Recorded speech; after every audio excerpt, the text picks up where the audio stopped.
Jangan lupa like, comment, share, and subscribe ya.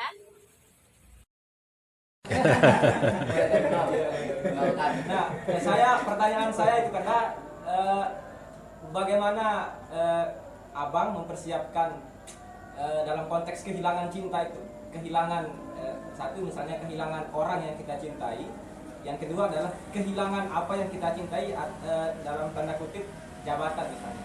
Ini kan kita bicara bagaimana manajemen hati. Iya. Ya, langsung saja kan nanti. Ya, sebelum saya menjawab pertanyaan itu, saya ingin balik bercerita ya. Kalau kita baca kisah cinta Rama dan Sinta dan Rahwana, ada satu pertanyaan, yang punya cinta sejati itu apakah cintanya Rama kepada Sinta atau justru cintanya Rahwana kepada Sinta? Kan begitu. Pasti kebanyakan orang menjawab justru cinta sejati itu adalah cintanya Rama kepada Sinta.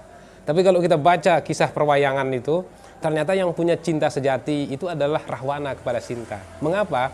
Karena Rahwana tidak pernah mau membuat senonoh kepada Sinta, manakala Sinta tidak mau secara batiniah. Padahal pada saat Rama dibantu untuk membebaskan Sinta oleh Hanoman, Rama sempat ragu dengan Sinta. Jangan-jangan sekian lama Sinta disekap oleh Rahwana, jangan-jangan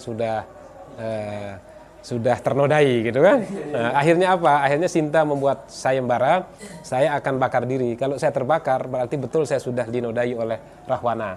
Tapi kalau saya tidak terbakar maka cinta saya masih murni. Artinya apa? Di sini kita memang cinta itu sangat subjektif, cinta itu sangat abstrak. Tetapi bagaimana kita tangible melihat cinta itu terukur tentu dari akhlak-akhlak yang terjadi. Saya sepakat, makanya kita juga di Lombok Timur, salah satu mengapa pembangunan sumber daya manusia, mengapa IPM kita itu sangat rendah dibandingkan 10 kabupaten kota yang ada, sumber masalahnya adalah masih tingginya perkawinan usia anak. Syukurlah Undang-Undang 174 sudah berubah, di mana sekarang usia perkawinan minimal kan 19 tahun. Artinya apa? Kita punya kebiasaan orang tua kita, pendahulu kita, begitu anak kita sudah akil balik, minta cinta, mungkin kena puber pertama itu, udah kita iakan saja untuk menikah. Terpaksa ketidaksiapan mental, ketidaksiapan fisikis itu terjadi. Akhirnya apa yang terjadi? Ya begitu diuji sedikit, begitu istrinya ngidam, begitu sudah ada perilaku di istri, suami minta cerai. Memang hanya mengukur cinta itu dari fisik.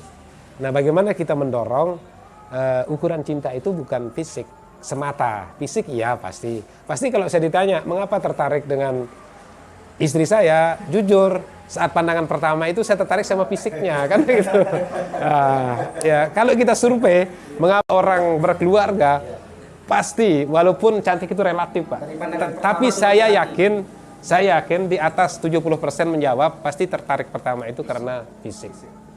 Nah, tetapi di dalam manusia kan ada perkawinan, saya sepakat dengan teman kita Awan bahwa perkawinan ini bukan sekedar perkawinan fisik, tetapi perkawinan kepribadian. Nah, kata kunci perkawinan kepribadian itu menurut perjalanan saya jauh lebih sulit. Nah, makanya di surat Ar-Rum ayat 21 dikatakan bagi orang-orang berpikir saja yang cenderung mendapat rasa tentram, rasa cinta kasih sayang itu kan dibatasi oleh Yang Maha Kuasa.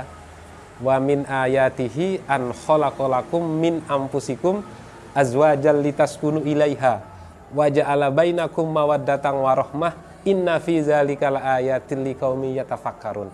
Tafakkarun artinya orang-orang berpikir. Saya pikir rumah